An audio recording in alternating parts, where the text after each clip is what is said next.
When things look bad, and it looks like you're not gonna make it, then you gotta get mean. I mean plumb mad dog mean. Because if you lose your head and you give up, then you neither live nor win. That's just the way it is.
Take your sticking paws off me, you damn dirty ape! No bar, no pinball machines, no bowling alleys, just pool. Nothing else.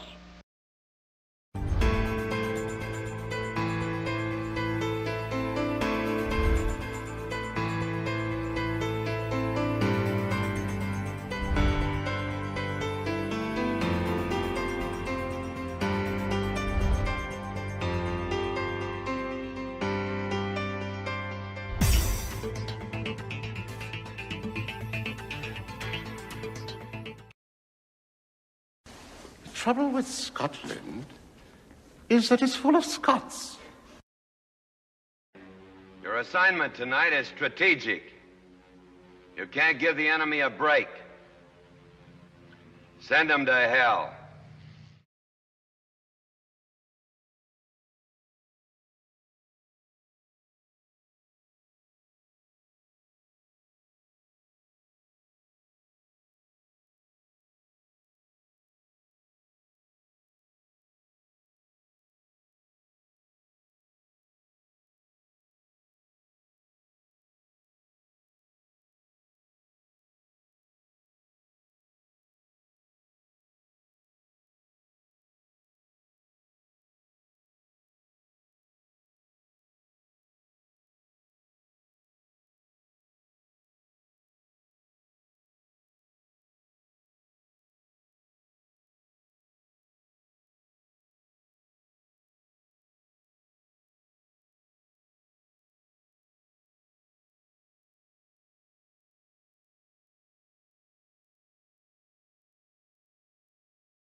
I caught you all out there because I'm deliberately muted so that you can read what's going up the screen.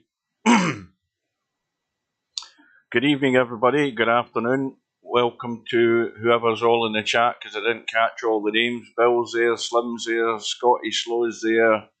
I don't know who else is there, but welcome. We've had a couple of additional matches. I originally had that lineup scheduled for 3, but there's actually been 2 more matches added. And Slim asked a question which will be answered in a minute or two. We've got the 1 lost side matches tonight. The one between Cobra from the UK and well, those flags are round the wrong way for a start. Why is Cobra showing Cobra versus Cobra? That's weird. Hang on a minute.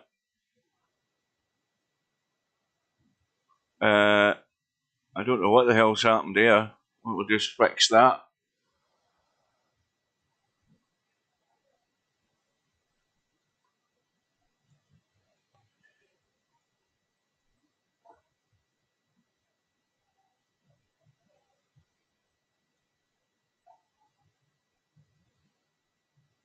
That's a bit better.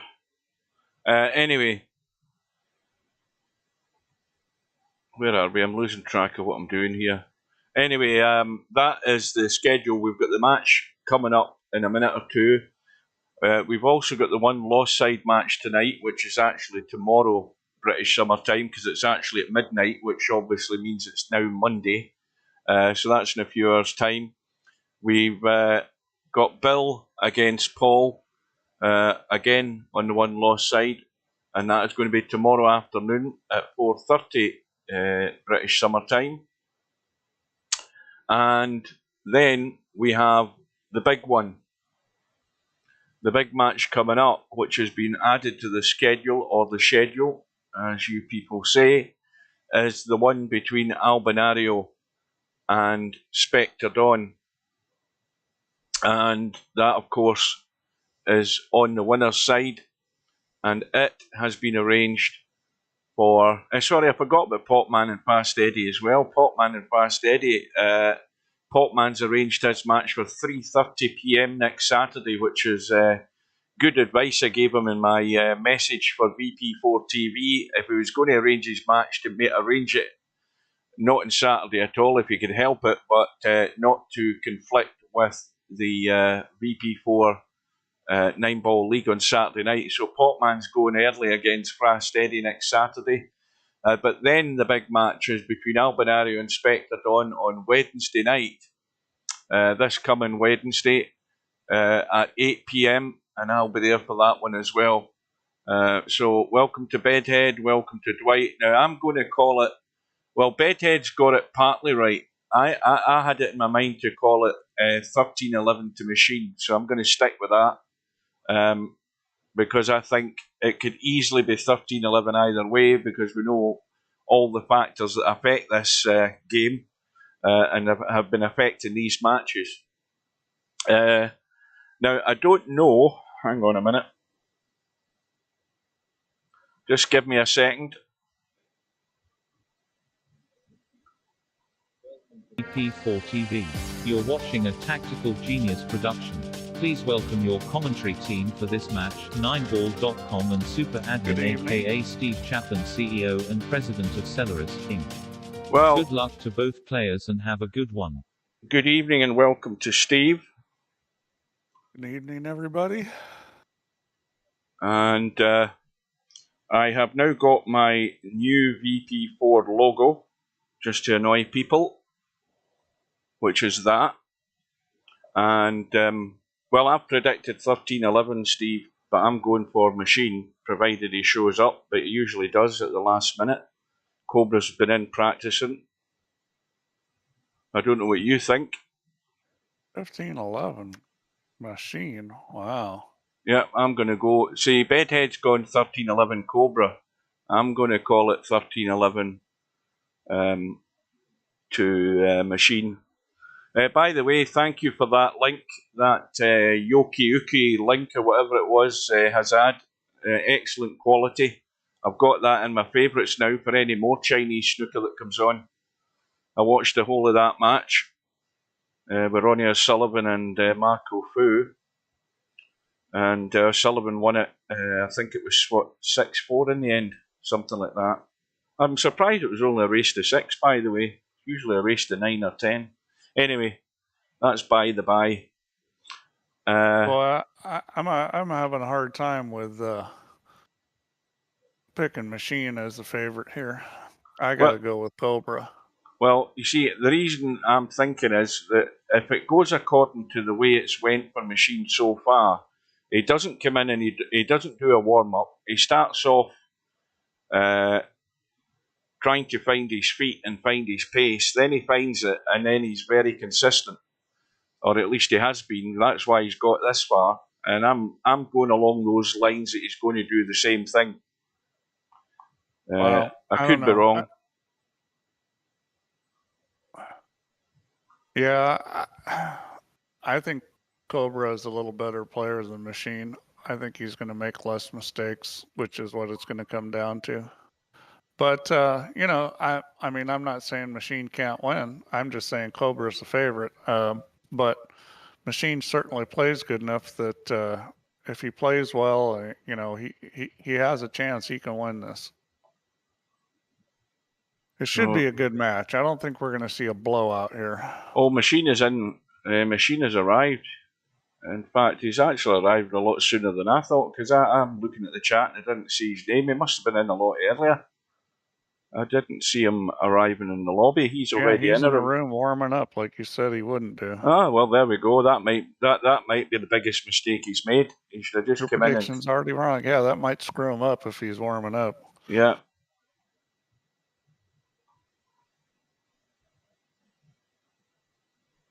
Yeah, well, I mean, these guys kind of play a similar style. Cobra's a draw control guy. Machine, maybe a little more stun than draw control, but, you know, they both like to hit the ball pretty hard. They will roll it. You know, I think the moving games, Cobra's maybe a little bit better. Banking's anybody's guess. Kicking's anybody's guess. But I've seen Machine make a few more strategy mistakes as far as how to play the pattern than I have seen Cobra do. So that's why I'm favoring Cobra. Yeah, I think it could be really close though, and it could go down to the wire.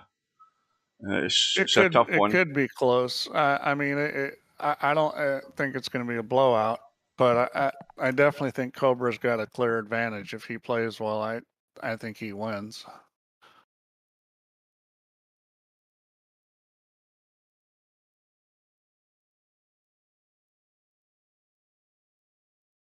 It's somewhere there. Hang on a second. This might be wrong. Please show your appreciation for Cobra representing the United Kingdom and Machine representing the United States of America.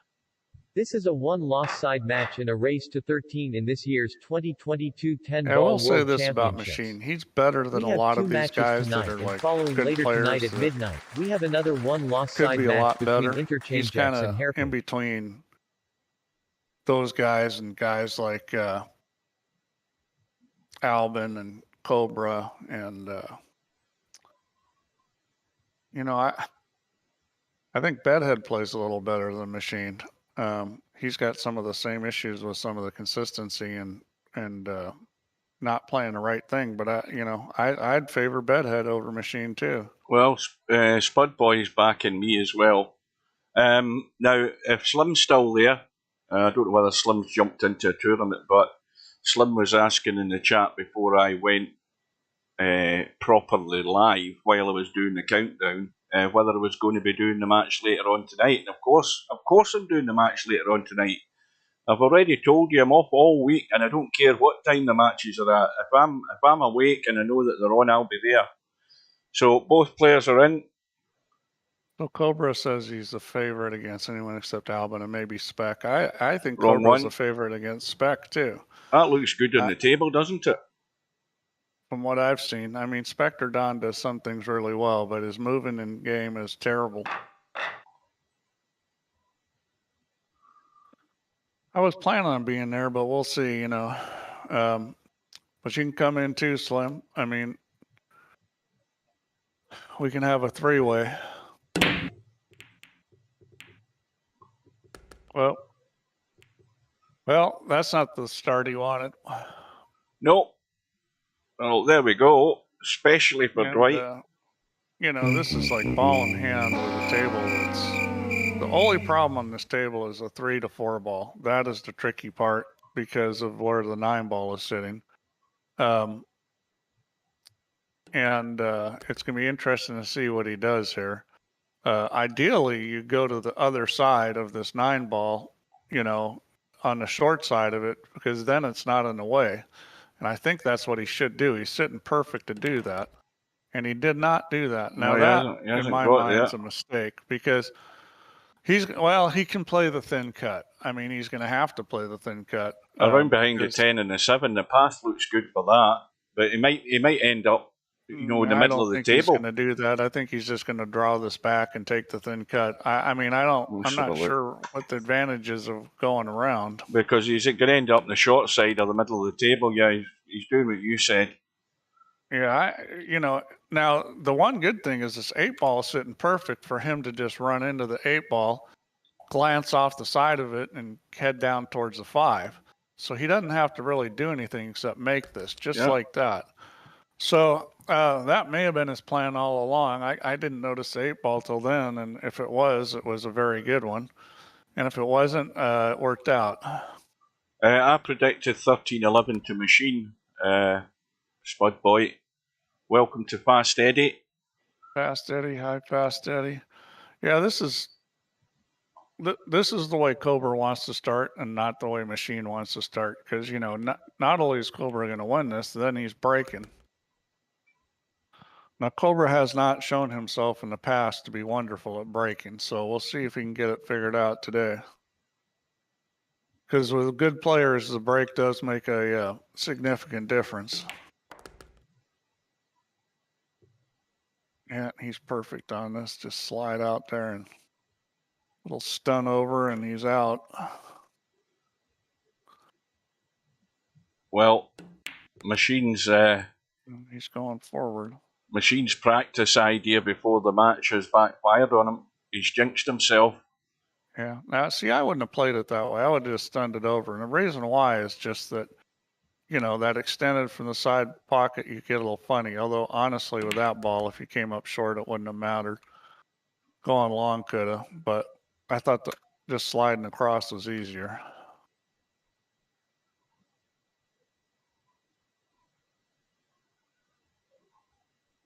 I know my opinion, Bedhead. I wouldn't want two of them running at the same time.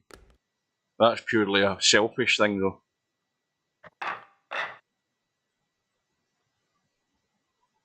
So, Cobra gets off the mark with a run out.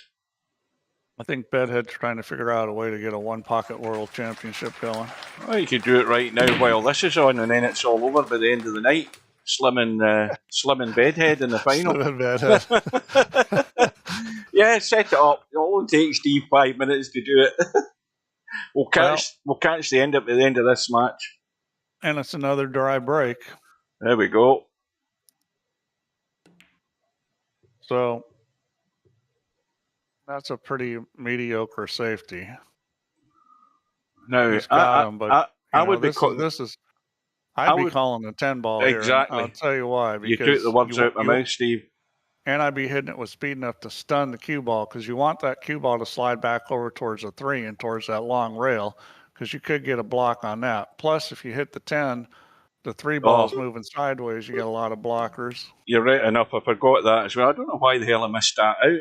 So this is why I've been busy all day messing about and getting things set up. I'll change it in a second. And it's not Great Britain, it's United Kingdom, just to get things correctly.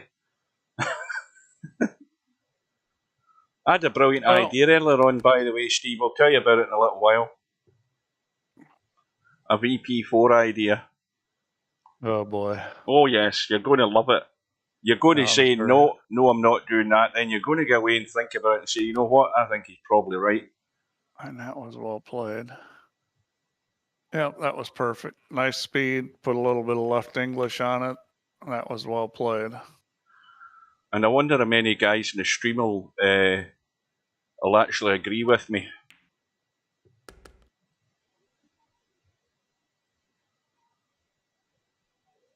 Well, the 5 to the 6 is the trickiest part here, and see what he decides to do. Well, I do not really like this angle. The good thing is the 6 goes past the 9. Now, I mean, he's got a decent window to get in if he actually stuns this in and goes right across. He may he's going to try and nurse it down. He's got a good angle now. Yeah, he's fine. Yeah, I mean, I think he hit that with a touch inside English, but he's fine. Loads of room to get this past the 9. And he's already, well, now what does he do here? Let's have a look at the angle he's got. This is just forward with a little bit of left English and come out for the 8. Now he's hitting us with the inside. Now, yeah, he's going the other way. Yeah, he's going the other way. Yeah, and I didn't like it either. It was just, that was the most natural shot in the world. It was just straight top, maybe a teeny bit of left English. Just to come around the other side. Yeah. And, you've got to work with the angle that's there for you, Steve, haven't you? He's trying to do something against the grain, really, with where the cue ball would generally want to go. If you just give it a little bit of help in English, it will get there. But he went against the grain and he's paid the price. Now, as a player, I make balls and hit the ball just as good with inside as I do outside. I mean, there's a lot of shots I like it better with inside. I'm not talking about pattern, just about pocketing the ball. So I'm certainly not biased against inside English. I love to use it, but it's just not the right thing to do when you've got a shot that you can use a natural roll of the ball. And when I say natural, I mean just no English at all, or a little bit of outside English, because that's running English that's going with the direction the ball wants to go. 2 minutes, guys. The screen has frozen. You won't see the break because I'm doing a bit of editing at the moment. Okay, well, I can tell you the machine made a ball, so I mean that was just played the wrong way. I mean, yeah, is it my opinion? Yes, of course. But I'll give you guys a little kind of thing to do, and this will really help your game too. Watch some of the pro pool streams, and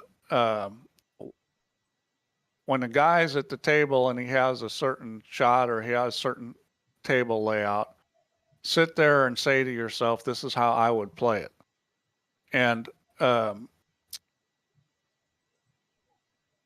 see how many times this pro does what you say you would do versus what he thinks he should do. And I think you're going to learn a lot doing that because there's some shots where you could go either way. Really, it's not going to matter. But there's a lot of shots where every single pro in the world would shoot it the same way, and I think that would do everybody a lot of good, and I do that all the time. So I have feedback on the way I play things that I know these guys are playing things the same way for the most part. There's always going to be some differences. There's always going to be some preferences, but you get to a point where a preference it's not a preference, it's a mistake, if you go the wrong way. Apologies for the break in transmission there, guys. I was just getting the editing sorted out for the names on screen. But machine's off the mark. Machine breaks and runs out, which he needed. So, that's huge. You start breaking and running out. I think a lot of these good players in VP are not breaking and running out as much as they should. Part of it's having trouble like this, where you don't make a ball on the break. Yeah, I mean, it's pretty hard to break and run out when you don't make a ball. Now, here's a question for the guys. I've been playing with, I think for the most part, in VP4. Whenever I've been playing with Pivot English, and I've got so used to it.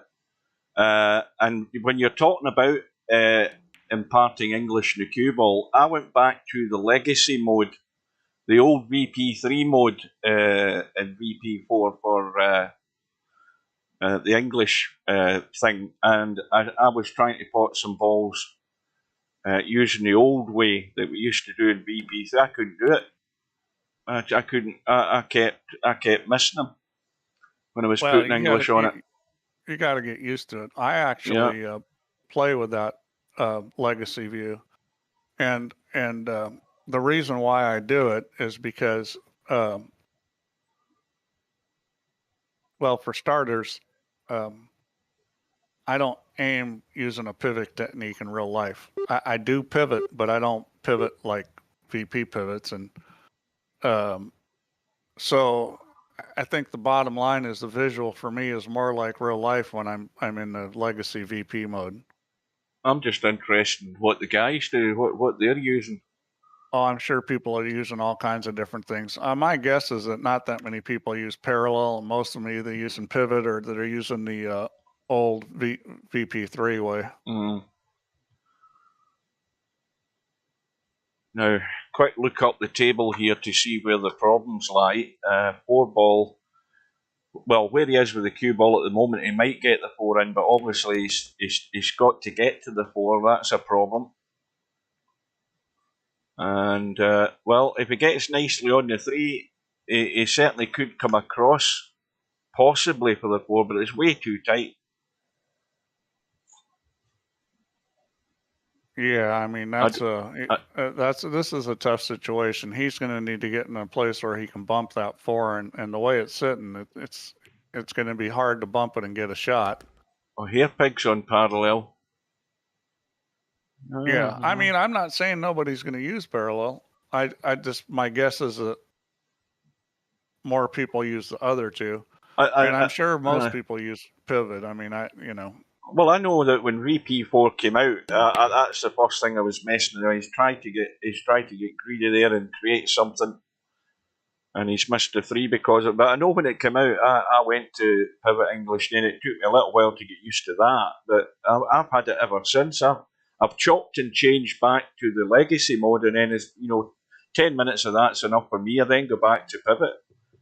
I just don't want to persist with it. Well, the way I play Stick to what I pool, know. I pivot my whole body. I don't pivot the Q, which really almost nobody does. I mean, that's one of those things they'll teach you and stuff. If you go to a Dr. Dave or a Bob Jewett, but trying to pivot your arm is just clumsy, and the reason why it doesn't work good is because ideally you want to keep the same relationship between your arm and your body. You aim with your body and you keep your arm and body relationship the same. Mm-hmm. And if you're going to do that, you have to pivot your whole body to Now, is this compensate bank on? for squirt. I think it is. And It's just really a matter of speed. It might go on now before. Well, I think if he hits it firm, I think it goes in straight. Yeah, he's calling the 10. Yeah, it looks I a think good he just shout. needs to hit this with a little bit of speed, and it's a swish.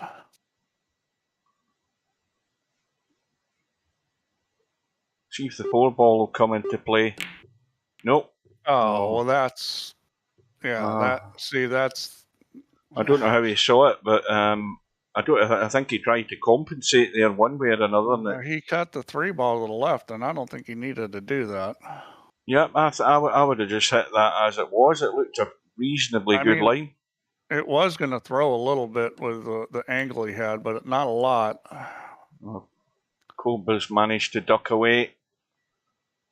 But anyhow, back to the visual with the pivot and stuff. It's like when I pivot in real life, if I'm hitting a ball, like for example with inside, and I look up at the object ball, it's going to look real thick on it. So if you use the pivot English in VP4 and you pivot to inside, it's not going to look thick. So it doesn't in VP4 with the English pivot, it doesn't look like it will in real life for me, and really probably not for most good players. Well, this shot here, the deliberate foul by Machine's going to backfire because this angle in the 4 means that Cobra can break these out and still be on the 5. That's at least what he's hoping to do. Well, let's just say he moved the ball, but I don't think it's that much better for him. I mean, you can get to this. You can get to the 7. He can get to the 7. I think he's okay here. He just needs to get on the 6 good. Now this is the shot where I'd go behind the 6 ball. Yeah, the line looks just like that, reasonable, and that's fine. That'll work. And you see this is why you go behind the 6 ball, because now it's trivial to get on the 7. I mean, as long as you got on that line behind the 6 ball, you were going to have an easy shot to get on the 7. You couldn't get screwed up.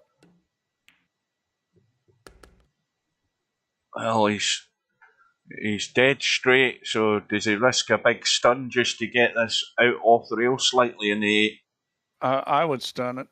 He looks like he's going forward, which, now he's going to stun it. Oh, he's coming he may back. Draw it back. I don't know about this. Yeah. I didn't like that because it was going to be real easy to do what he just did. Yeah, not a great idea, that one. No, he would have been better off trying to hit the stun. He'd be right there next to the 8 ball. The worst case, if he got really funny on it, he could have played safe and locked the cue ball on the 9. Well, he's going to lock him up right now. Yeah, well, he got lucky because that was a little bit uncontrolled. I mean, that's the right shot to play, but he's lucky it came out like that good. I mean, the 8 ball comes over a little more, and all of a sudden he can't shoot that shot.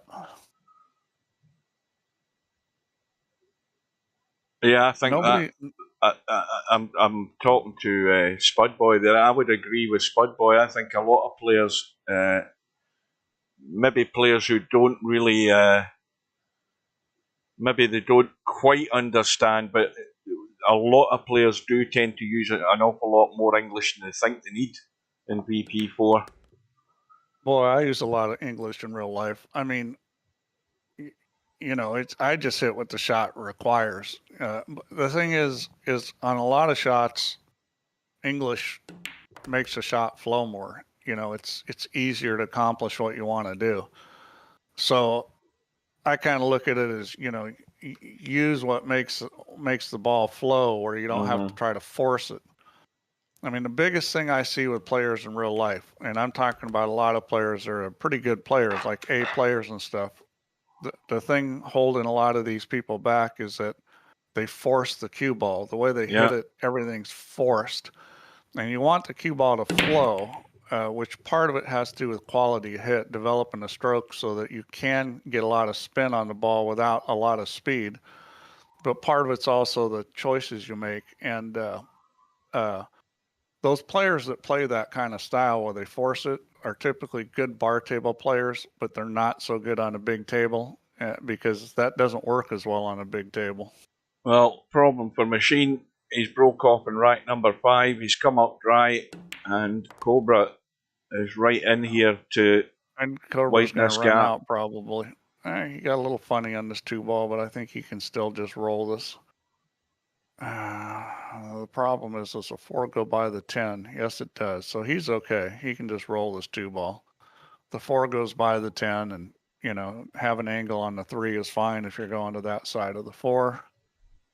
He could even go in the side pocket if he wants. I wouldn't, but...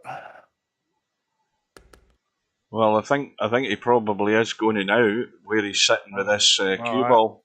I'd go around and shoot this in the same corner as the 3 every time. Well, he looks as if he is now, yeah. I thought he was maybe just going to baby it in.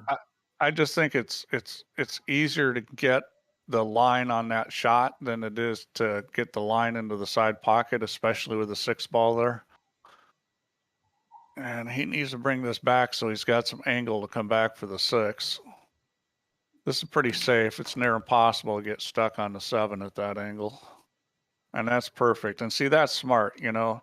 He didn't finesse that. He said, I got a lot of room here. I'm going to roll it all the way past the 7 instead of, you know, trying to finesse it and coming up short and then going, I don't like it.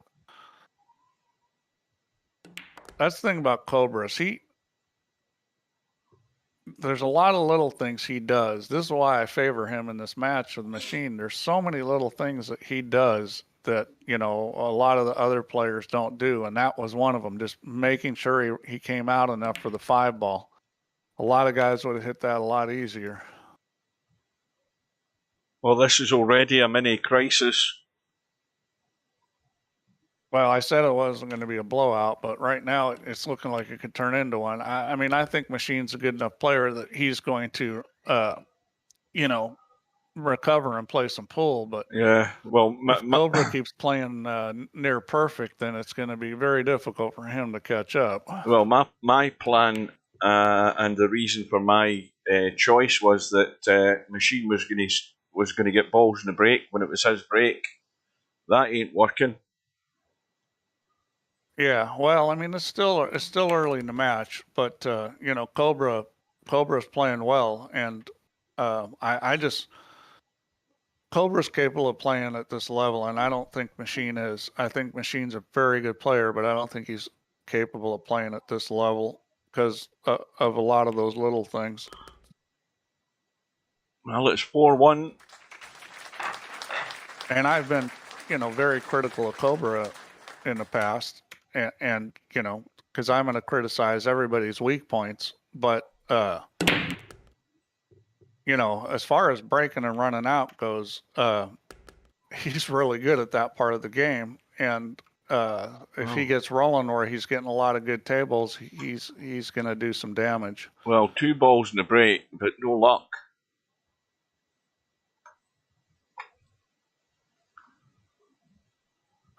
Yeah, I mean, now this is you know, this is interesting. How do you push out here? Well, I'd probably push up to the 10. I'd consider just rolling the 10 in. He's going to play the 10. I guess he can see the edge of this 1-ball. Well, but you know, here's the thing, though, Steve, is he's called the 10 just in case because he's ducking up that direction. That's what he's really doing. But what I was thinking is... Oh, no, he's playing the 10. Yeah. He's not just ducking up that direction because that was, you know, he I think he had potentially other shots. I mean, Well, he could have sold out there shooting at that. Well, I think that the 10 ball was a secondary part of that shot there. The main objective was to leave nothing on, so he called it just in case. But what I was also thinking is when he played the push out, would it not been more sort of aggressive to break those balls open up there at the top? Those two are still locked up. Yeah, but if you're that's a rough way. That's usually rough to push out because when you're pushing out, you have the disadvantage, and I say that because if you push out to something easy, the guy's going to shoot it. If you push out to something hard, then the guy's potentially going to give it back. Well, that's poor, and that's not good. Let's watch the replay of that last shot. You're in somewhat of a dilemma when you're pushing out that you've got to push out to something hard enough that if he shoots it, he may not be successful. Now, if you're smart and you're like, well, I bank really good and he doesn't, you might push out to bank and you might be able to gain an advantage. But, all things being equal, the guy pushing out's at a disadvantage. Well, this is, again, I always repeat myself at this stage in these tournaments, but at this stage, and given this opportunity, Machine has to be putting these away every time. You've got to get this done. I mean, it's an obvious statement, but it's just the way it is in this tournament now. When you get this deep, you've got to be making the most of these things. He's the wrong side of the 7. Yep, and that's. He needs to watch how he goes about this, because if he's going to run, he needs to watch that 9 ball. Yeah. Well, he stunned it. Yep, that was the best move there. Well, a good player with that kind of shot, they're going to recover from it usually almost every time.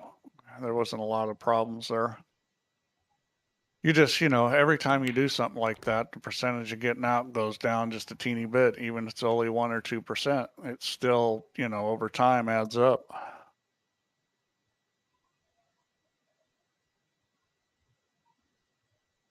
Well, Machine needed this game. I mean, he couldn't afford to get behind 5-1. Yeah, I think, what Bedhead's saying there, I think for most players, most reasonably good players, English is more an autopilot thing.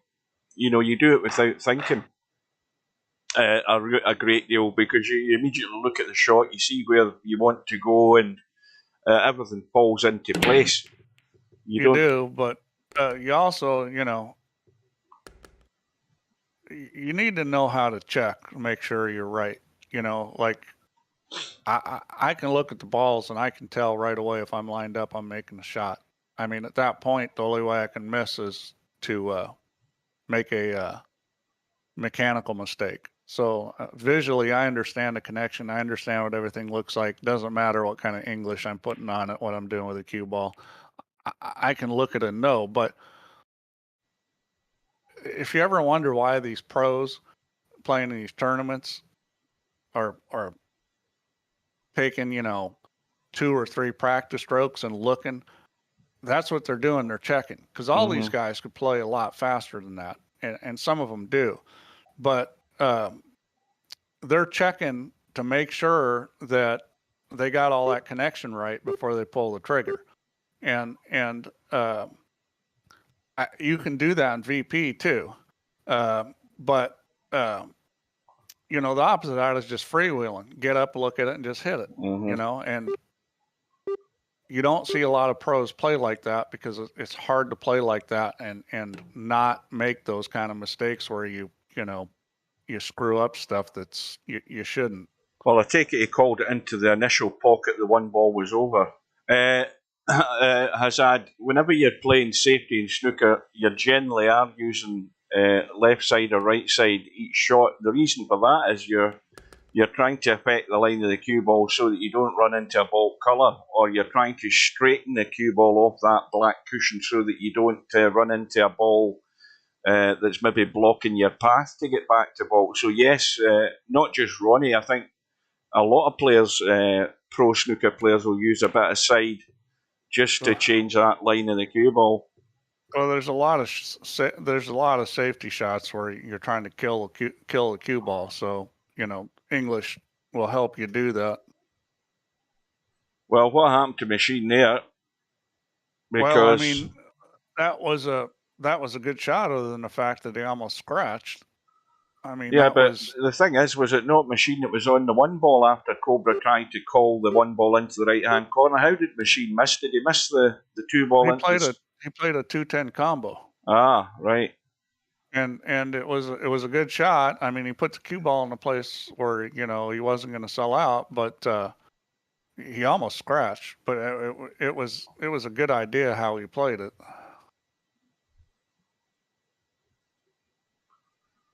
So I mean, Machine can make it 4-3 here, and he should.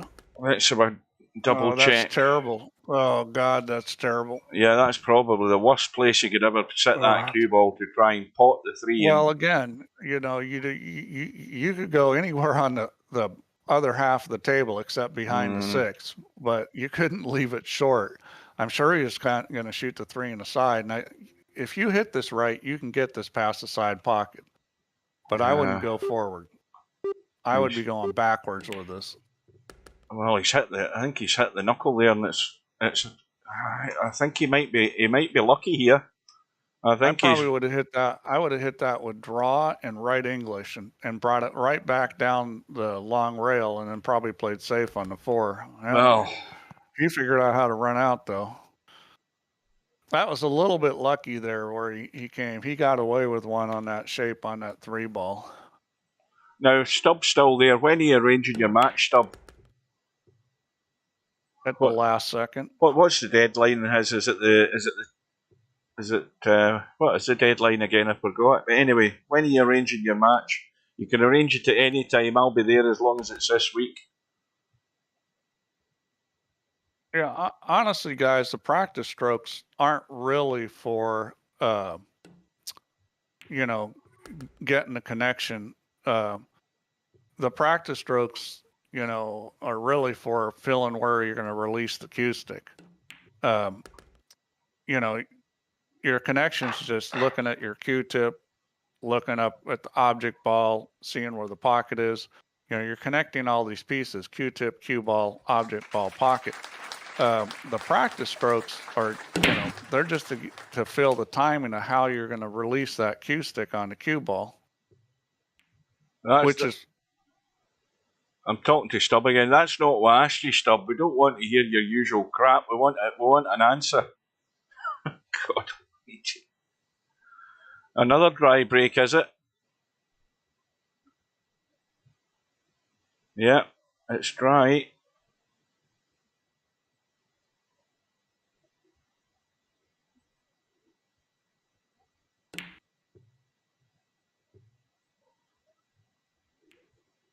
Well, did not get safe, and I think he left a fairly easy combination here, other than the fact that it's a little tricky getting on the 1 ball.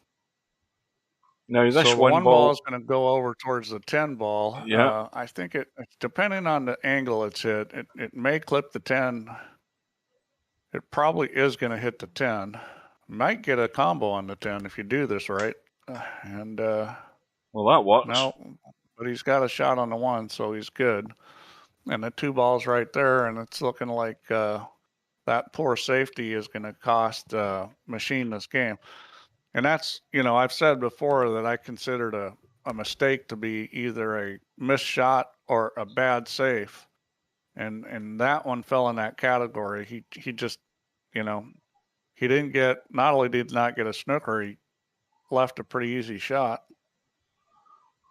Now, what's Cobra thinking ahead about here? Because the 4 ball's the main thing. Yeah, he's he gets in the 3. How does he get in the 4? Does he drop through to play the 4 long up the table, or does he leave the combo? It looks like he's going to go up table, which is what I would have done. I mean, this is a little bit of a delicate shot here. You got to hit like a little draw right English spin shot, and the tricky part is getting the speed right.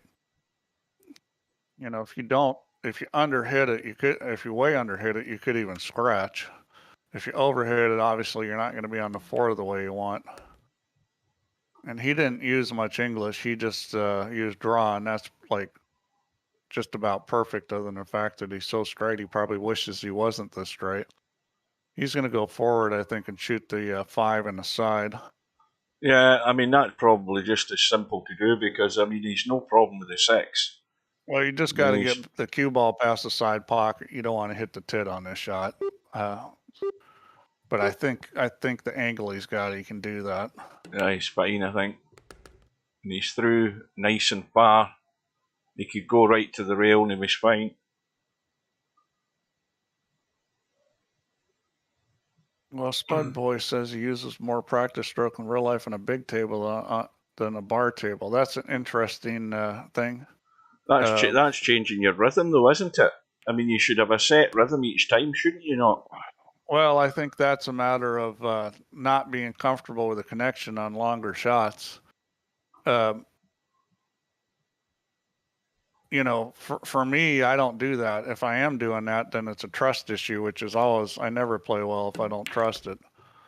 The thing is I don't aim. I just look at the balls and connect them. As soon as I start aiming and trying to make them, I can't play. So here's one of these.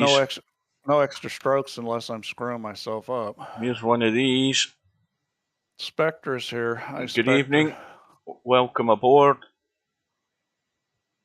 Well, this is just natural. This is easy. I mean, those shots, see, like a lot of guys go, I don't like this angle. I think that angle is perfect because all you have to do is roll the cue ball and you come out perfect. That's actually the angle that I'd most likely have. And I don't always play for that angle just because if you over roll it and get thinner than that, it could start getting dicey. But that's actually a really good angle to have for that shot. Right, I'm going to reveal my idea at the end of this rack. Oh boy. Is there a video with this idea? No. Or pictures? It's visual. You'll see it in a second. I hope you're not going to ask for cheerleaders. You already asked for applause. Are we going to have pom-pom girls next? Oh, I've got my own applause, Steve. I can handle that. Right, so you should put cheerleaders in. Here's my idea. Look at the screen. Now, the clue should be there. Now, if you look at my VP4 TV logo, it's right on the, more or less the center of the table. But if you look at the VP4 logos that appear on the screen, they're against the natural way you're looking at the table, if you know what I mean. So if you're in a game and the game finishes at the end of a rack, then the logo that appears is on its side. So my suggestion is that Steve should change all the VP4 sponsorship logos to the way I've got my logo. And then that way he gets the benefit of people seeing the name of his sponsors in the proper manner rather than having to turn the table. There you go. You could team up with my wife. That's my idea. Keep me busy 24 hours a day. And you know it makes sense. That was a nice shot there. Now the only thing I was going to say, Steve, is that if you were to do that, you can probably easily change the scale of your logos so that they are sitting centre of the table and you're looking at them as the game resets for the next rack. All that stuff's easy to change. Yeah, well there you go. That's another one to mark down in your book. Not at the bottom of the list though, I hasten to add, like you've got my camera one at the bottom of the list. But anyway, all the guys in the stream agree with me. Look, you watch them all agree with me in a minute. Yeah. That was a shame because he made a nice kick, and that was no gimme combo, and he didn't get it in, and now he's probably going to get locked up here. I mean, this is a trivial safe. You just hit this 2, run the cue ball into the 5, and use the 8 as a blocker. I can't imagine he's not going to do that unless he decides he wants to shoot it, which I don't think I'd shoot this just because, he could. The speed's not terrible, but yeah, I mean, well, I think he took a chance with the cue ball. I would have just played safe there. It was so simple. I think he's going to leave the bedhead cutting this 4 ball from the middle of the table. I think that's what he's going to do. I think if he's going to be over ambitious he might get himself in trouble. But if he takes his medicine, Well, you got to be a little careful with that cut because, you know, getting on the 5 could start getting tricky. let's see whether he does that or not. You need to get pretty much into the center, like around there. See, now he's okay because he can pull this ball around the corner to the long rail. Yeah, that'll do it. If he got thin on that, it wasn't going to be pretty. Oh, don't say that, Paul. That's what Cobra does better than anybody is that draw control shot like that. I mean, I don't know how he does it, honestly, in VP. I think that's the hardest thing in VP is perfect. Perfect weight anyway. Controlling the ball speed when you're putting English on it, especially when you start hitting it harder. But Cobra seems to do it really well. Nothing's too much work for Steve. You've got to keep him busy. Oh, did that guy change his name, by the way, the guy I reported? Did you see it? Did you see the report? Check the reports.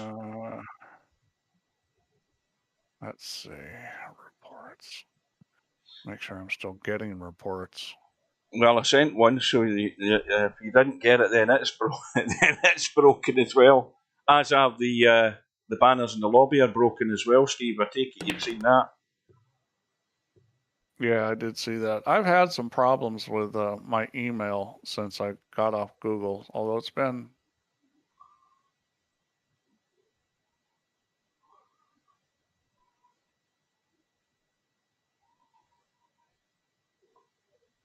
Yeah, it's been... I'll have to check and see. I mean, I'm getting admin stuff, but I don't see any reports, so I'll have to look at it. Well, Cobra's going to double the gap effectively here. It's going to be 6-3. And the bad news for Machine is the break's going to Cobra next as well. Yeah, well, you know, I mean, Cobra's just making less mistakes. Yeah. See, you know, like the way he hits that, you know, he makes sure that he's not going to bring the cue ball at the pocket. He just isn't going to do it. He just doesn't make a lot of mistakes, and that's why he's tough to beat. So, you know, how do you beat a guy that doesn't make a lot of mistakes? Well, if you get two guys that don't make a lot of mistakes, but one guy does certain things better, like moves better or kicks better or, you know, breaks better, then all of a sudden, even though your player doesn't make very many mistakes, you're losing because of some of these other little things. Well, look at this though. I mean, the 2 and the 3 ball both went into this bottom left-hand corner pocket. The 9 ball stays out the way. This is a run out. Yeah. Well, you know, he kind of lost the cue ball all the way to the top of the table, which, you know, I mean, usually the top of the table isn't terrible, but I mean, it ended up pretty bad this way. But, you know, I mean, he can still push. He can leave something tough. I mean, look to see what his options are for pushing this. I mean, he could, if he pushes it over with the 4 or bumps the 4 and leaves it there, then. I mean, the problem was that it was going to be hard to kick at that ball. So, you know, I'm sure there's some sort of safety coming here. But that's a pretty good push because this is not a situation where it's not easy to play safe. Got to watch that 4 ball if he's thinking of go. I think he's coming back the way here to the. Well, he's looking up table, but I'd be worried about the 4 ball if I was trying that shot. I might shoot that. Take the 1, not the cue ball, take the 1 ball past the 4 ball and try to get him on the 9 ball with a cue, although you risk the scratch. He's going the other way. Now he's avoided the 4, he's got the distance, and that'll do it. That's really well played. That's a good shot. That's really well played. Let's watch the replay he of saw that the line, last he shot. could go on past that. And so, I don't know, maybe he's been working on his moving game because that was not an easy safety, and he played it perfect. And that's how you want to play safe. You know, it's not just distance, but you got the guy snookered. What a roll there as well. Yeah, well, I mean, that's going to happen sometimes. He needs a few of those, though. He needs a few of them. Now, let's see. Can he kick this in? Yeah, he can. I mean, it's sitting where he can kick this in. You know, when it starts looking like you're going to hit the one ball too thin, that's when you're probably going to make it. Yeah, see, he didn't understand the shot. Kicking off those low angles on the rail is kind of tricky because the problem and this is how you have to look at it if you want to get good at those. What you got to understand is the reflection point is where the gutter of the ball is. In other words, a ball radius out from the rail. That's where the ball is going to change direction. So people look at the rail and they think the ball's changing direction at the point on the rail they're aiming at, but that's not it. The center of the ball is out at the gutter. So you need to look at those shots differently than you are if you're having trouble with them. Well, Cobra in his previous shot got lucky, and now he's got Machine in trouble again. And you know, if Machine doesn't get anywhere near this one ball, it's probably going to be all over this rack. This is one of those funny kicks, and he did hit the ball, and you know, he's either going to get safed or I think he'll just shoot this 1-7. It's a pretty easy combo. And he needs to, again, the one ball's going to go to the side rail, the long rail, and come out. So he needs to get a wee bit of pace in the cue ball so he comes back up to probably try and... I mean, it depends how far the one ball comes out. The 9 ball might end up being in the way. Let's see what pace he plays this at. We don't have semi-pro here today. He must be with the wife or something. Well, it's a bit late for Sunday dinner in the UK, so he's probably... well... Now he's going to play the billiard. And this is set fine for the billiard. You got to hit this a little easy to keep the one ball there for the shot. Either that or play the one in the side pocket. Well, I think there's no way he's not going to have a shot in the one if he just does what you said, just a little feather in the one, push it along the short rail, nice and he's fine. Easy. That was kind of hard. Yeah, see, that was too hard. Yeah, too heavy. As soon as he hit it, I knew it was too hard. Too heavy. It was That's the thing is before you shoot those shots, you've got to recognize the situation. I mean, I'm looking here as a spectator. I can see you got to be real careful on the speed on this, and he should be seeing that same thing. Yeah, a little dink that needed. That was more than a little dink. Oh, Semi-Pro is in the house. Good evening. Oh, Semi-Pro is here. Hi, Semi. Yeah, I mean, you got to know what the balls are going to do. And then you got to believe it. I mean, I went through a phase in my playing days where I would know what the ball would do, and I still wouldn't believe it, and I'd do something stupid, and then I'd really be pissed off because I'm like, you knew it was going to do that. That's you not listening to the little voice, Steve. You're ignoring the little voice. Well, I mean, and that can happen on VP too. Yeah. You know? Yeah. A good player, you should know what the balls are going to do. Don't, do something that is going against what the balls want to do, because, you're going to lose every time doing that. Yeah, and a lot of them, not to say a lot of them, a lot of us, we all do the same. You don't listen to the first instinctive voice that you hear in your head that says, don't do this, and you go and do it. Well, this is a big crisis now because Cobra is looking really solid.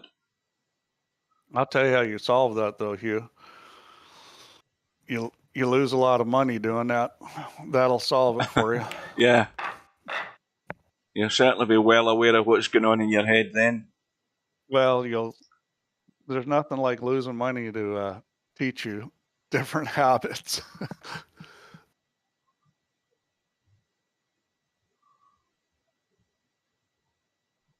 Yeah, well, that's true, Mark. How many times have we done that? I mean,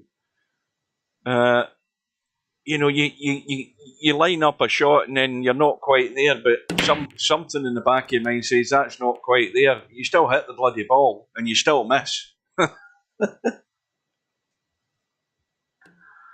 Well, it's now 7-3 to Cobra, and this is it's charity time here for Machine, because he's going to need a lot of charity from Cobra, and he's not exactly the most charitable person in Virtual Pro This 4. is a tricky situation here. Yeah. That was sort of a little bit stubbish there. Well, I mean, he's maybe at that stage, though, Steve. 7-3 down. He's maybe at the stage where he's going to take risks. Yeah, I'll never forget my favorite Steve Meserek story. He's in Japan, and this is before the Japanese really went full crazy. Shot. Let's watch the replay of the that tournament last and shot. stuff. So the Japanese press is there, and they don't know crap about pool, and they're interviewing him after a match, and one of the reporters says to him, he says, notice that you American players like to play safe, and the Japanese players, they rarely do it. They don't like to play safe.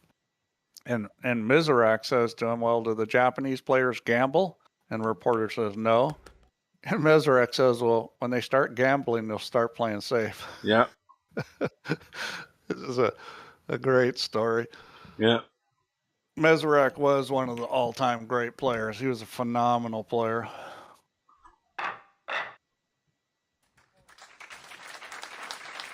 A lot of people, don't remember him now, but he was one of the guys that, I'd put him in my top 10 of all time. Am I right in saying he's the guy that put on a fair bit of weight? Am I mixing him up? Yeah. Yeah, we used to call him the Fat Whale. I think he liked the burgers. Bit like myself. He made Buddy Hall look like a lightweight. Well, Machine back to within 3, but Cobra has a start and a fear for Machine in this rack, because that 4 can go up the rail, which is what he's going to end up doing, because he's going to finish just right behind this 4 and roll the cue. But he wants to go inside the 4 to the rail a little bit, so he gets the cue ball going out into the table a bit more like that. And now he's got to just watch the pace. Yeah, no, this is easy. He'll just roll this. You'd have to way overhit it to get in trouble. See, the path of the cue ball's going into a reasonable spot there, and he doesn't need to worry about the 6 ball, but he had to get inside the 4. And even a simple shot like that is what VP4 players have to be thinking about when you're at the table. You think, well, how do I get out onto the 5 good? Well, what I need to do is get inside the 4 ball or outside the 4 ball, one way or another. No, just as importantly as how he did it. All he had to do was roll the ball. Yeah, exactly. If you're rolling the ball to get that little angle, that's easy. If you're stunning the ball and letting it stun run, 3 inches forward, then all of a sudden that's hard. So, those kind of little precision shots, you don't want to play unnatural types of shots. You just want to roll the ball if possible. Well, if you're talking about Steve Mizurak, Paul, I think if you watch any footage on YouTube of him, I think you'll see him gradually ballooning up over the years. Yeah, well, he was thinner when he was young. I mean, he was never svelte. He didn't never look like me. That's for sure. He was a well-built guy, as we would say, or as we all would say, he's built like a brick shithouse. So that's what we used to say as well.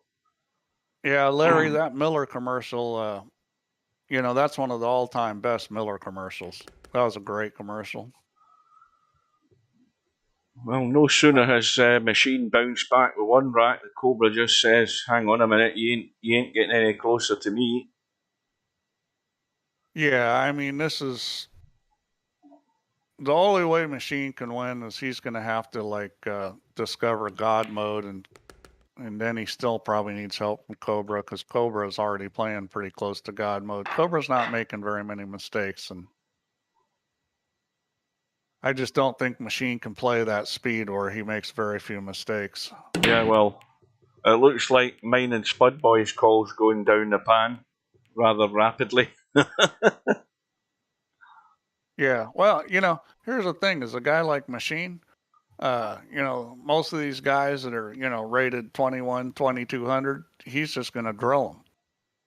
but Cobra's a different animal. You know, Cobra's not going to make a lot of mistakes, and when you play a player like that, you know, you can't make them yourself. And here's trouble in a second for Cobra. yeah, this I is. mean, this is lock up big Now time. this is an interesting shot. I might shoot this. I might try to run out here. Are you going to I try don't and think run I out? would draw this. I would just let it go off the 6. Mm. Boy, I would have played for the other side of the 2 ball. I would have just hit that easy and let it roll off the 6 and go to the long rail and shot the 2 up table. I think he's still okay, but I think he's ducking here. Let's have a look. yeah. I No, think he's going to shoot it. He's playing it. He's hoping. Well, he needs to get a good hit here. Yeah, he did a stub there. That was a stub. He didn't need to hit it that hard. Yeah, that's a sellout. Yeah, it's little things like that. You know, the way he tried to get on that 2 ball was just a less percentage chance. I mean, it was a delicate little shot. I'm not saying it was going to be simple getting on the other side either, but well, Spud Boy likes Lassiter. Well, Lassiter was a great player. He was probably the best 9-ball player of that era. You know, he's a good all-around player, but he was the first really good 9-ball player. Now, this is where gamesmanship comes into it. Whose break is it next? If I was Machine, I'd be going to the bathroom before the next rack. I'd be doing something just to break a rhythm. You got to use all the tactics in the game. If I was Cobra, I wouldn't let him go to the bathroom on my break. All right, I forgot. It's Cobra's break, right? Well, I would do that. Yeah, I forgot it was Cobra's break next, but I'd be doing something like that, just to let him think for a little while that he's getting closer to the finishing line. I'll tell you what, those kind of games can start right off the bat. You know, I mean, you come into somebody's pool room to gamble. You know, it's like, I'm not playing on that table. You take them off their favorite table, and they want to play a race to 7. You're like, no, we're playing a race to 9, and you know, you just sit there and you don't agree with them on anything. And you know, that's part of the game, just right out the gate. That's exactly it, Larry. Do a Minnesota Fats. Go and get yourself toweled down, get yourself freshened up, and then come back and bury the guy. Well, the thing is with good players, I mean, I'm talking about really good players, they've been through everything, they've seen everything, and nothing's going to bother them. Like, you know, just going into somebody else's pool room, you're at a disadvantage. It's like giving up a ball. You're not playing even. You're in their pool room. You're giving up weight. I mean, I've played quite a bit of pool, you know, in different places, and I know for me, it's still like I'm giving up weight if I go into somebody else's pool room and I'm playing them even. I'm really giving them the 8 ball. Whereas if you're Shane or Oscar Dominguez or, you know, Skylar Woodward or these guys that gamble all the time, they travel all over and play all the time, they don't give up really hardly anything. You know, they're going to play good being someplace else. They've done it so much. I'll tell you what. Next, I would do, Paul. Next, what I would do is if the 3-minute bathroom break didn't work in Cobra, I'd then hit the Control Alt Delete and bail out for a couple of minutes and then come back in. I would do an Acero. I'd do a good 10 minutes of them backward and forward and see if that would break his rhythm and annoy him.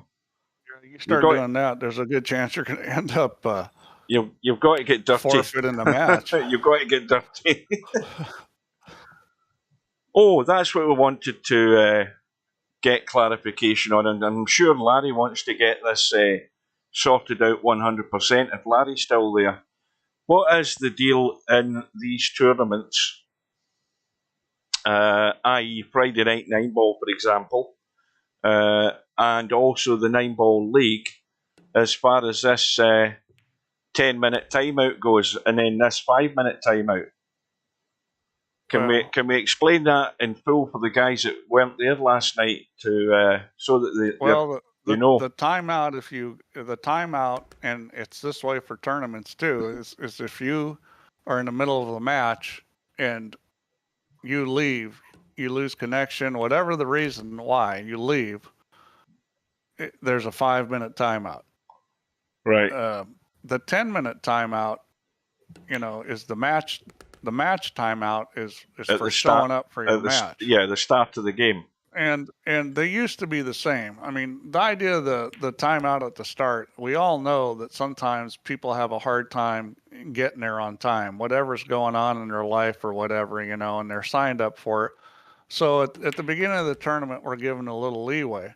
But once you're in the match, nobody wants to wait 10 minutes for you to come back. So the timeout was made 5 minutes in match.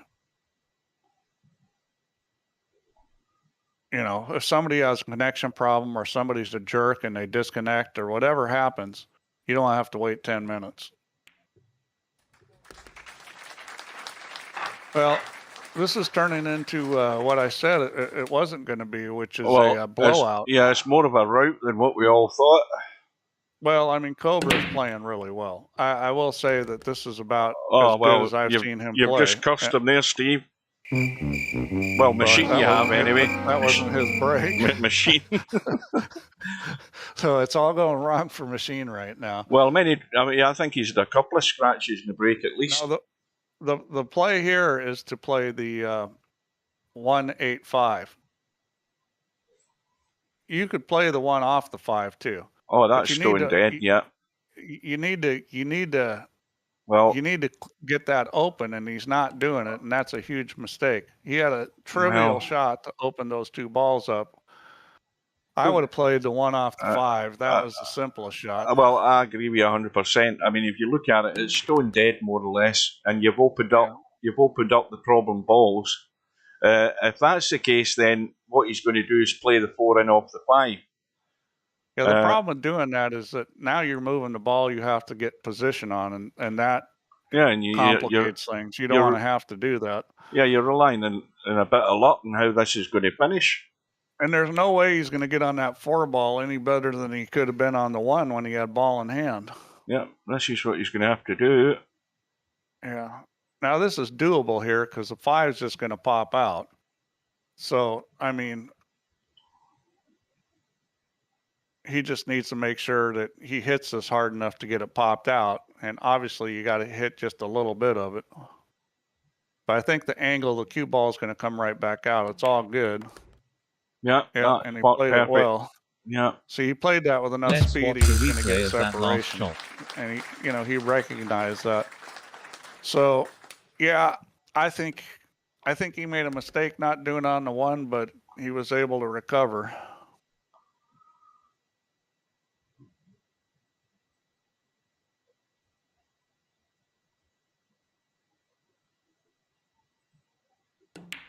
Well, as solid as Machine has been in a lot of his matches, he's now finding out the hard way at the level you've got to be at to go really deep in these tournaments.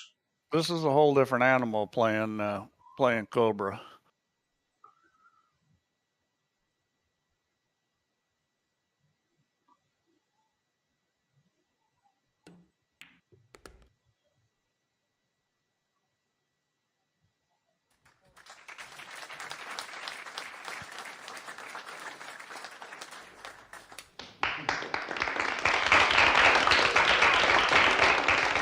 So he's 2 away.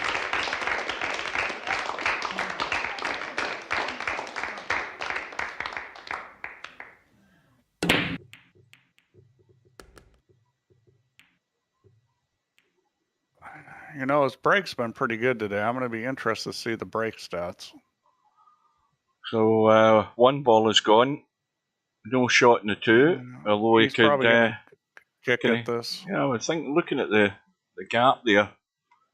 I'd be kicking at this. Nope, he's going to push. Well, the kick off the long rail looks pretty good to me. The problem with pushing this is it's hard to find a good place to push. I would just kick at this just because the push doesn't look that appetizing. Well, especially there because, you're just going to get locked up here. Yeah. I mean, his only hope is maybe Machine makes the 9 ball. Why is he going that way with it? Well, where's the cue ball going? Where's the cue ball going?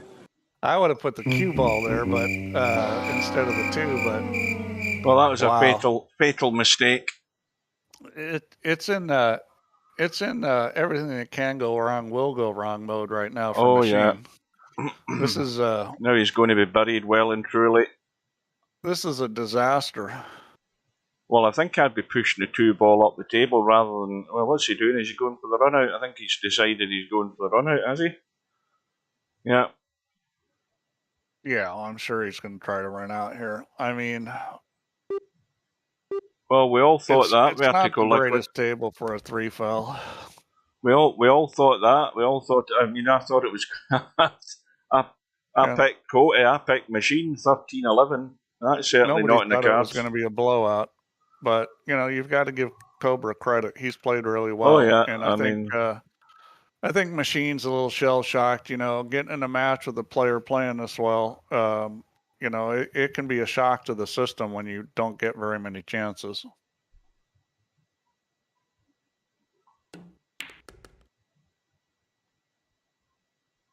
Well, he's going to be on the hill.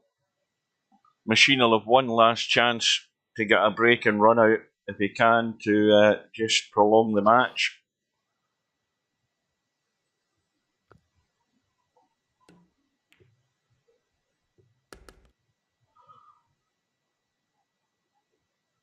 But this is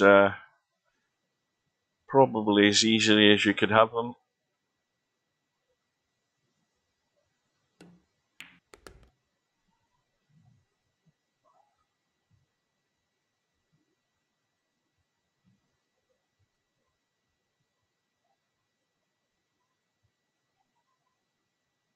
I didn't know that Machine had been around VP4 for a while, but apparently has been because I saw a match come up on YouTube from Semi Pro where he was playing in Blackball 5 years ago. I'm sure it was 5 years ago, unless it was 5 months. So I wasn't aware he'd been around as long as that. I thought it was relatively new. You need to get a new sponsor, Hugh. Well, other than this? Other than Chat69 XYZ. Oh, them? Oh, you're talking about them?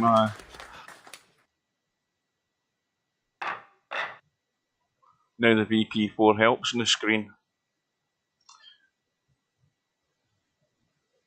Let me get rid of that.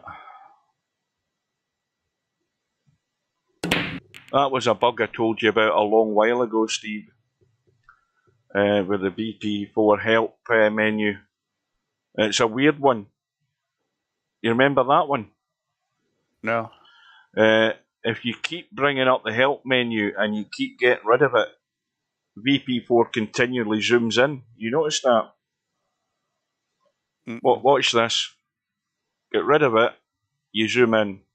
F1. And hit it. You zoom in. F1. Oh, okay. Yeah, I see that. And you zoom in. I didn't sit there for hours doing it, but that's one that I told you about 6 years ago. Yeah, that's kind of down on the noise level. That went on to the huge bugs to ignore list that Steve has in a special book. Well, he's shooting the bank, and I think this is a pretty good bank to shoot at. He's not putting English on it, which kind of surprises me. Just going to catch the and knuckle. That's why he misses it. I mean, I just don't get this, you don't have to put a lot of English on it, but you need a little English on that. You got to way overcut that with no English on it. Did you ask Steve about you? I'll tell you something. So I'm talking to Nick Varner, and great player, great Banks player. So I asked him, do you shoot these kind of shots, with running English, or you just, center ball, or how do you hit these balls? He's like, well, he goes, I almost always hit that with a little running English.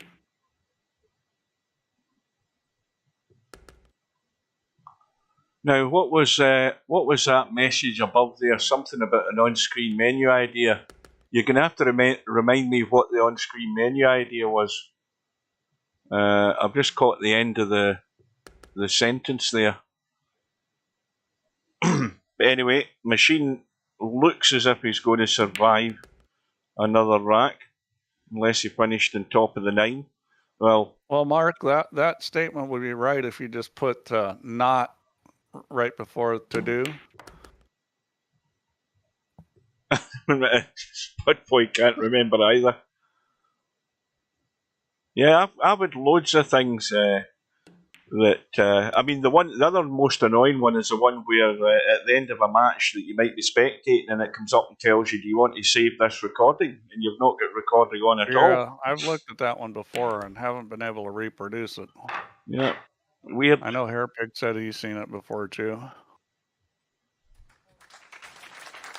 They're easy to fix if you can reproduce them, usually. So, Cobra's break, 1 ball in the side. This And could do it right here. that may well do it because he's on the 2. He's a bit straight. Now, I think he might just draw all the way up here. Because the 4 ball's up the top end. Yeah, that's what I'd do. I just make sure I get it all the way up the table. Yeah. Yep. See how controlled that draw shot was as well. Well, his draw control is just the best in VP. I mean, it's, Oh, no, I think I know what you're talking about, Spudboy. I was talking about a menu on the left-hand side of the table, a bit like the help menu, which was for the tournament live scores for a tournament that's going on, where they're just sort of lined up in a list rather than having to go and look at the bracket and tab to the bracket. Yeah, that was my idea as well. That's another one that's on the list of let's ignore that one. Yeah, even though it's a brilliant idea, because you could hit the F1 button to bring up the help menu, but you could also hit another button to bring up the scores. That'd be good for whoever's streaming. Yeah, perfect. Everybody else would ignore it. As well as the multi-camera option for all spectators, as well as them that are streaming. What does that say? The alternate break came into play here. Machine keeps going, and he is more than capable of good runner too. Well, that's true, but he's got no chance of that though. Yeah, you get behind an alternate break, you're in trouble. He's got absolutely no chance. This is well played here. Yeah, this is over. Well, I do all kinds of stuff you want, Hugh. Like, for example, look at the match scoring for leagues. Didn't you ask me to do that? Oh wait, I think that was Witt's idea. No, I asked you for the. That's why I did it. I asked you for the. Did I ask you for the little eyes to get into the rooms? Oh yeah, you did ask for was that. it me that asked you that one? Well, yeah. You asked for that, but I had already planned on doing it, so you don't get credit for it. I just haven't got around to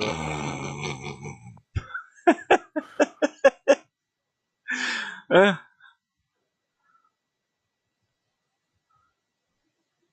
I still haven't looked at the game win percentage. I think the problem is the way I'm calculating that. I think it's including the forfeits in it, and I didn't do that on the teams page. Mm-hmm. And I think I'm going to change the event summary so that it doesn't include forfeits, at least for the games one. Oh, obviously for matches one, it's still going to. He just almost leaked away there. He's still fine. I mean, there's no way he's missing this. No way whatsoever. This is just perfectly simple roll in. Cue ball's going to be in the 10. And Cobra, I think Cobra intends to stay in this tournament somehow or other. And if the other guys haven't worked that out yet, they'll have to look at this result. Well, I'll tell you what, Cobra's playing Albin right now, and he plays like this. Albin probably loses. That was a phenomenal match he just played there. I didn't count the mistakes, but there wasn't very many of them. That's about the best I think I've seen Cobra play. Very well done to Cobra. No argument with that. Nobody predicted that score. 13 racks to 5. Very, very solid performance. Well, that was better than solid. That was a great match. I'll tell you something else. It was such a good performance that Machine has left the building. Yeah, well, that he was is a gone. thrashing. Now, let's have a quick look just to get confirmation. If we That's start, one thing about alternate break is you're going to get out of your seat at least. let me get rid of that. Hang on a minute. Oh, hang on a minute. It's not that one either. Let me get rid of that. Pressing the wrong buttons. One loss side from top to bottom. We have Mr. Bill against Paul. As I said, I think that's going to be Monday afternoon, British summer time, 4:30. Further down, and of course, Cheeky Chico's waiting to play the winner of that match. We now know that Cobra is going to be playing Acero. Now, who was Acero playing in that first round match? It wasn't Cobra, was it not? Who was he playing when he had all the trouble? That was Bankster. No, that was Barker's. Barker's 155. Ah, right, that's right. So anyway, Acero looks as if he still intends to try and play the one loss side match, but the bad news for Acero is it's Cobra he's going to have to play. Now that is bad news. That's going to be a bad one to arrange for. Again, there's a big time zone difference, and Cobra, of course, if he's still at work, he's not like me and got a week off. Then the problem is fitting it in at a time that's suitable for both. So it's more likely it would be maybe in the afternoon over here. But anyway, isn't Acero in Japan? As far as he has the Japanese flag, so we're all assuming he is in Japan. So he's like 8 hours, 7, I think at least 7 or 8 hours in front of us at the moment. So GMT plus 9. Yeah. So it's 9 hours. And then further down we have the match later on tonight, folks, at midnight my time, which would be 7 p.m. Eastern, 6 p.m. Central or Mountain Time, and whatever other time that is Pacific, because I can't. My head gets sore when I'm trying to do deductions. I can't do minuses. Anyway, that match is on later on, and I'll be there for that. That should be a good match as well with Interchange X and Hairpig. Yeah, I'm planning on being there for that match. Well, I think that's going to be an interesting match. I mean, Hairpig's been playing better, so I think he's got a chance in that match if he plays like he did last time. I'll give you all prior notice. I ain't predicting anything for that match. I'm keeping my mouth shut. But anyway, the winner of it is going to be playing Bedhead. Everything ramps up. You're not going to bump into anybody you're going to walk over in this tournament.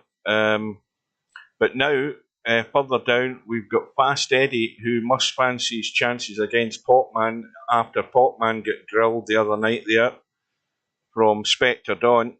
And nobody's mentioned it, but Popman was one of the VP4 TV team that got drilled last night as well. 9-0, and we'll say no more. That was a thrash in there. Nobody's lost 9-0 in the league. Well, it was so bad. You're setting records. It was so bad I threatened to play next week just to show them how to do it. Have to. No. I'm holding off. I've already got the team picked because I'm holding off all week. I said to Tam, I put Tam in and I said, look, I promise you that I will play next Saturday if there isn't a 10-ball tournament match on. If there's a match on, I'll be streaming it. So at the moment, Tam knows that he's in the team. But anyway, let's go look at the stats. Yeah. Now I'm just thinking those two guys. The winner of that match with Fast Eddie and Popman will play the winner of Bedhead and or Interchange X and Hairpig. Right, stats. Do we want to look at the match stats first? I think we do. Yeah. Right, so let's take a look and see, because I think Cobra's stats are going to look pretty good. Yeah, I think they'll look fairly solid. So Cobra and Machine. I think Coconuts has a mistake in their name. It says lovely bunch of coconuts. Shouldn't it be lovely pair of coconuts? Yeah, considering the actual photograph that they've got for their team logo, I do question the. I mean, you can change the team name in Semi-Pro. You can do that anytime you want. Anyway, let's. Did I leave it so I don't think you can change the team name now. I think it's locked once the league starts. Oh, you think the team name can? Oh, it's the team logo that can be changed, isn't it? Yeah, no, you might I be don't right. think that can. I don't think that can either. I think they're No. they're locked once the league starts. No, I think the league was started when I changed my logo. I'll check it anyway. Oh, then that's a bug. It's supposed to lock. You're not supposed to be able to change those. Right. Well, don't fix it then. Right. Cobra had 9 breaks. And surprisingly, he was. That's probably Cobra's best figures for average balls. 0.8, almost 0.9 for balls in the break. I'd love to look at it, except there's some virtual pool 4 TV logo in front of it. Oh, hang on a minute. Sorry about that. Yeah, 0.889, which is very good for Cobra because I think he's been, generally speaking, crap. I think would be the word to describe it for most of the tournament. He might say otherwise. Well, I didn't count him, so I don't know if the dry break's right or wrong, but that's pretty good if he's only dry breaking 33% of the time. That means a 67%, which is good in 10 ball. Yeah, it was right enough. Machine had 2 scratches in the break. Yeah, that cost him big time. So he was 0.5. He was 0.5 for balls in the break. 3 run-outs from the break from Cobra and 2 for Machine. 10 ball stats. Look at the racks high run. Best in the tournament. I think. Has anybody done 7? Because Cobra's done 6 tonight. That's pretty impressive.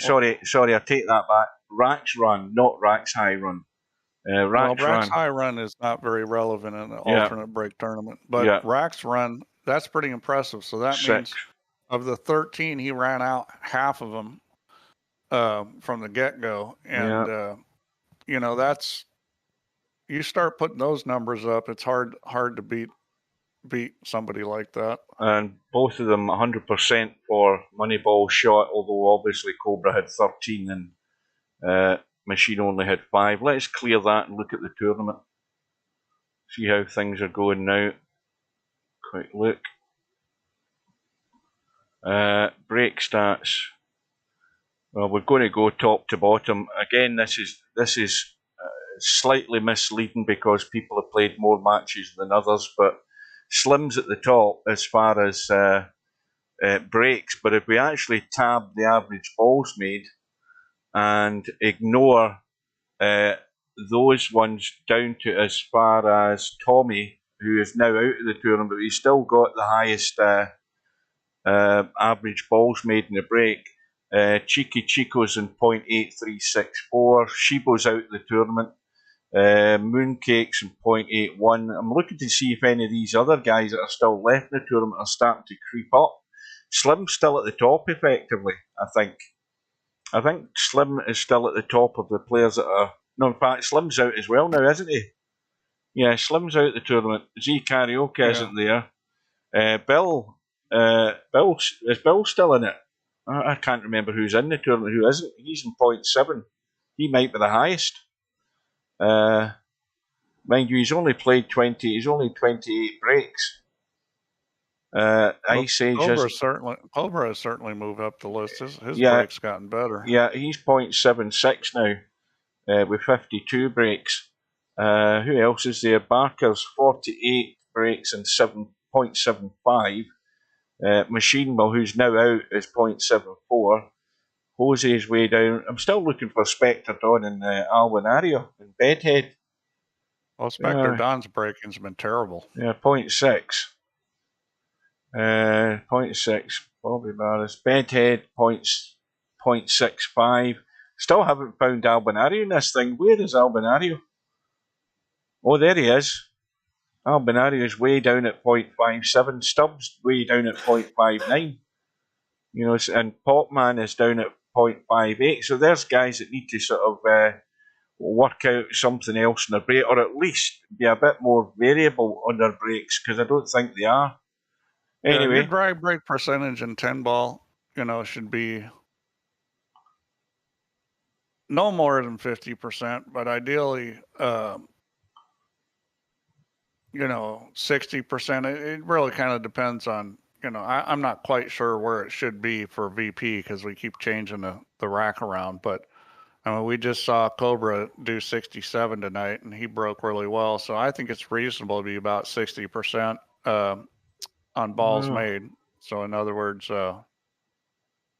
40% dry break or potentially lower if you made fouls. Well, look at all of them. I mean, past Eddie, he's in 75% dry break. Stubbs. Well, the problem with this though is that there were some guesstimations. That's true. Yeah, it's a bit misleading. Put in because it's hard. It happened during the tournament, so that's a bit. Yeah, it's not worth even paying much attention there's to that. Still potentially some problems. I got to go back. So far, I've looked at 2 or 3 of them, and they were correct. But there's been some strange stuff that Larry pointed out, so I've got to go back and keep looking at it, see if I can figure out what happens when it gets wonky. Right. So overall, the 10-ball stats in this tournament, Machine, who obviously now is out of the tournament, but he is tied joint lead with Cobra for racks ran in the tournament, 19 apiece. And Cobra, however, the interesting thing there is Cobra's had 70 shots at the money ball, and he's only had 60 go in. Well, he might have played safe a bunch of times. Yeah, well, I'll tell a lie. Remember? Now I remember it. Wasn't he involved in that match where there was a tip tapping in the 10 ball? And I think he said, so. Yeah, and I think he said in the chat, yeah, I just remembered that. Yeah, Spectre Don is on 14, and he's shot 69, got 66 in. Albinario has shot 13, and. Sorry, tell a lie. That's Rack's run. He shot 63, and Albinario is still 100%. Stubb 64 and 63. So Stubb's like 97% or something, isn't he? Something like that. Cheeky Chico and 59 and 56. Barker's 52 and 46. Interchange X, who plays tonight. 52 and 52. So Interchange X is still 100%, so he's got a record to keep tonight. Now, I've just completely forgotten who's Hairpig playing tonight. Interchange X, isn't Interchange X, yeah. Yeah, so Hairpig, he's 90, probably 98%, 44 and 43. So, I mean, they've got a reasonably good hit rate on the money ball shot. But top racks ran Machine and Cobra. Now, obviously Cobra and Spectre Dawn, Albinario, Stubb, and the remaining guys that are in the tournament are the ones that can affect that and get to the top of that leaderboard. So, what time is it? It's coming up to, well, it's about 2 minutes short to 8:30. I will be back later on for the match between Interchange X and Hairpig. Steve's going to drop in as well. So if you can't stay up, guys, which most of the guys in the UK, if they're sensible enough, they'll get to bed. But you can watch it on YouTube tomorrow. It'll be there on the playlist. Well, I think it might be worth staying up to watch if you're doing nothing tomorrow. So, anything else you want to cover, Steve? I think most of the people have gone home anyway. Nope, I'm ready to go get some stuff done, and I'll be back later. Yeah, so I'm going for a coffee break, maybe watch something in the TV or whatever, and we will be back in plenty of time for the match later on. So thanks to Steve for joining us. Thanks all for watching. And if you can't join us later on, we'll see you again next time. So take care and good night. Good night, guys. Good night, ladies.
Put 'em up. Put 'em up.